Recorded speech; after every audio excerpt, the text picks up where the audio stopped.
আসসালামু আলাইকুম রহমতুল্লাহ।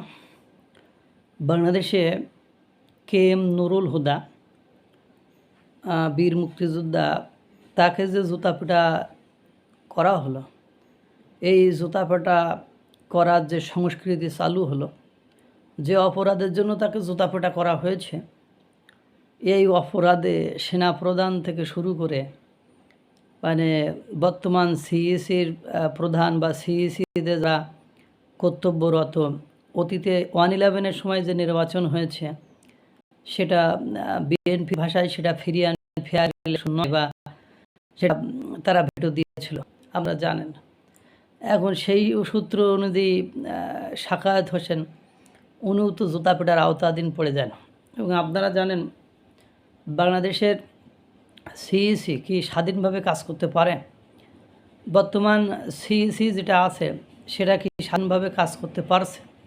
সেদিনও তো তিনি বলেন সরকারের প্রভাবমুক্ত হয়ে কাজ করা সম্ভব নয়, তিনি বলেননি একথা, বলছিলেন। এবং আপনার ইশরাক হোসেনের শপথ পাঠ করা নিয়ে কি কাহিনী হলো সেটা আপনারা দেখছেন। সেখানে ইশরাক হোসেন প্রকাশ্যে তিনি বললেন যে আসিফ মাহমুদ সাজিব ভুঁইয়ার কারণে তাকে CEC বা ওখান থেকে শপথ বাক্য পাঠ করানো হচ্ছে না মন্ত্রণালয় থেকে, বা মানে আসিফ মাহমুদ সাজিব ভুঁইয়া দোষ দেয় CECর, আর CEC দোষ দেয় হলো আপনার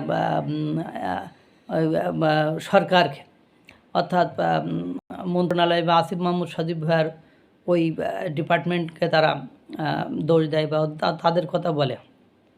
এই যে সেনাপ্রধান মানে KM নুরুল হুদাকে কেন জুতার মালা গলায় দিল, ডিম মারল এবং প্রকাশ্যে জুতাপেটা করলো প্রশাসনের লোকের সামনে?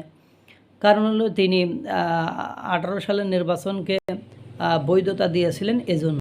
তা সেই সময় যারা সেনাবাহিনীতে চাকরি করতো, এই যে বর্তমান যিনি সেনাপ্রধান আছেন, উনি তো 24-এর নির্বাচনকেও বৈধতা দিয়ে দিয়েছিলেন।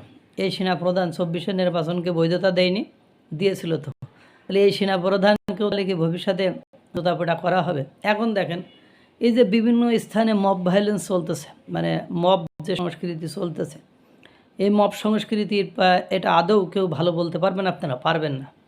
এখন এর কারণে যদি ভবিষ্যতে জুতাপেটা করা হয় তাহলে কি ডক্টর মোহাম্মদ ইউনূস সাহেব বাদ যাবেন? কারণ তিনি তো এখন সরকারে আছেন।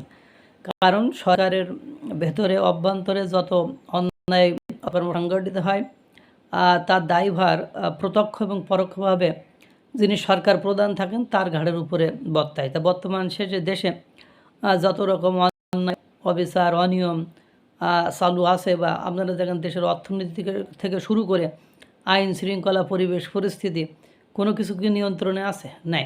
এই যে আপনার এখন যিনি স্বরাষ্ট্র উপদেষ্টা,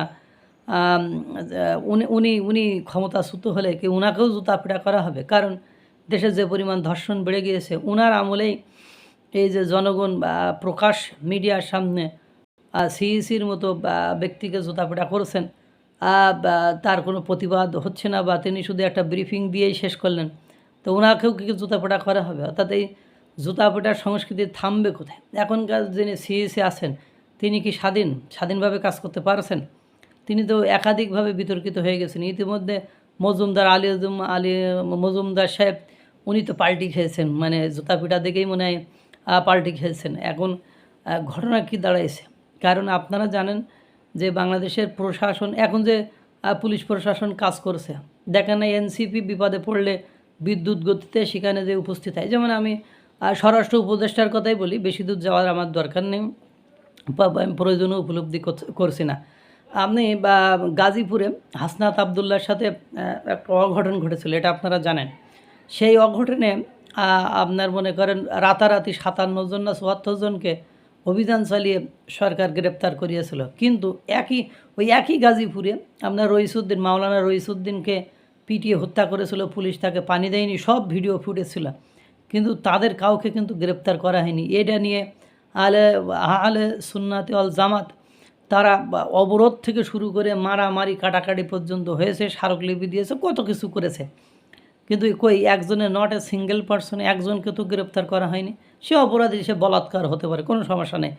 যেমন আসিয়ার ধর্ষণকারীকে প্রশাসন ফাঁসি দিয়েছে, কোনো ব্যাপার না। কিন্তু ঘটনা হলো সে যদি বলাৎকার করেই থাকে, তাকে যে নির্যাতন, অমানবিক নির্যাতন করে পানি না দিয়ে মেরে ফেলেছে, যারা মেরে ফেলেছে, এটা তো ইসলামে আইনেও তো এটা অবৈধ। যেভাবে তাকে হত্যা করা হয়েছে ওইভাবে মানার কোনো বৈধতা ইসলামেও নেই। কারণ সে বিচার হবে, মানে ইসলামের হিসেবেও তো তার বিচার হবে, প্রমাণ হবে। যদি প্রমাণ হওয়ার পরে ইসলামের শরিয়া অনুযায়ী জনগণের সামনে, কিন্তু এভাবে করে মানার তো ইসলামের শরিয়াতেও কোনো বিধান নেই, আর বাংলাদেশের আইন শৃঙ্খলা তো বিধানই নেই। তা কই, সেক্ষেত্রে তো স্বরাষ্ট্র উপদেষ্টা কোনো ভূমিকা পালন করেনি, তাহলে কি তাকেও জুতাপেটা করা হবে? ভবিষ্যতে যখন মানে ক্ষমতাচ্যুত হবেন বা ক্ষমতা থাকবে না, তো এটা কিন্তু এই জুতাপেটা সংস্কৃতি বাংলাদেশকে যেটা শুরু হয়েছে, এটা দিয়ে ভবিষ্যতে আর কাউকে বিন্দু পরিমাণ, তিলার্ধ পরিমাণ সম্মানের জায়গা থাকবে না। এটা যে কত বড় ক্ষতিকর সংস্কৃতি ডক্টর ইউনূস চালু করে গেলেন, বা ডক্টর ইউনূসের শাসনে বলে বাংলাদেশে চালু হলো। আর যেসব রাজনৈতিক দলগুলো এগুলোতে উৎসাহ পেয়ে, উদ্দীপনা পেয়ে, মানে মানে আবেগে আপ্লুত হয়ে করছে, তারাও যখন ক্ষমতার বাইরে থাকবে, ক্ষমতাচ্যুত হবে, তাদের এই কর্মের ফলগুলো কি হবে তারাও কি একবারও ভাবে না? এই জুতাপিটা সংস্কৃতির কারণে সেনাপ্রধান থেকে শুরু করে, রাষ্ট্রপতি থেকে শুরু করে, সিইসি থেকে শুরু করে, দেশের প্রধানমন্ত্রী থেকে শুরু করে, যে সংস্কৃতি দেখেন না, আমার কত জুতা নিক্ষেপ কর্মসূচি পালন করা হয়েছে দেশের সাবেক, মানে ভাই, দেশের প্রধানমন্ত্রী থেকে নিষ্পাপ নিষ্কলঙ্ক প্রধানমন্ত্রী আপনি একজনকেও দেখাতে পারবেন? একসময় তো হাওয়া ভবনও ছিল এদেশে, ছিল না? গণভবনের মতন হাওয়া ভবনও তো বাংলাদেশে ছিল কি না? তো এখন ঘটনা হয়েছে, বাংলাদেশে কোনো শাসক নিষ্পাপ নিষ্কলঙ্ক, দেখ না জামাতের লোকজন কি দুর্নীতি করতেছে না, চাঁদাবাজি করতেছে না? ইসলামী আন্দোলন বাংলাদেশের এক নেতা চাঁদাবাজির জন্য সেদিন গ্রেপ্তার করলো, কই করতেছে না? নিষ্পাপ নিষ্কলঙ্ক আপনি ব্যক্তি, মানে সংগঠন আপনি কি একটাও দেখাতে পারবেন? পারবেন না। তাহলে এখন যেহেতু দেখাতে পারবেন না, তা এখন এই যে সংস্কৃতি, আপনি জুতা মারা সংস্কৃতি, জুতার বাড়ি মারা সংস্কৃতি চালু করলেন, এর জন্য কি এই যে সেই হাসিনার আমলে যে প্রশাসনগুলো কাজ করেছে তারা প্রতিবাদ করেনি, তাহলে তাদেরকে মেরে ফেলতে হবে? তো এখনও তো এই যে মব জাস্টিস হইতেছে, মব ভায়োলেন্স হইতেছে, পুলিশের সামনে জুতাপেটা। এই যে বগুড়ায় আপনার আওয়ামী লীগের এক নেতাকে একদম ডিবির সামনে মেরে অর্ধউলঙ্গ করে ফেললো, তো এটাও তো প্রশাসন। তো এরাও কি তাহলে এদেরকে পরে ক্ষমতাচ্যুত হলে এদেরকেও কি ওইভাবে জুতাপেটা করা হবে?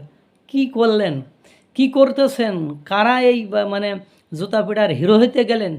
তা মুখে তো দেখছিলাম খুব দাড়ি টাড়ি আছে, কিন্তু এই সহিংসতা কেন, এই গৃহযুদ্ধের দিকে কেন যাচ্ছেন, এটা আপনারা কি উপলব্ধি করতে পারছেন না? আল্লাহ তাআলা সকলকে ভালো রাখুক, সুস্থ রাখুক। আসসালামু আলাইকুম ওয়া রাহমাতুল্লাহ।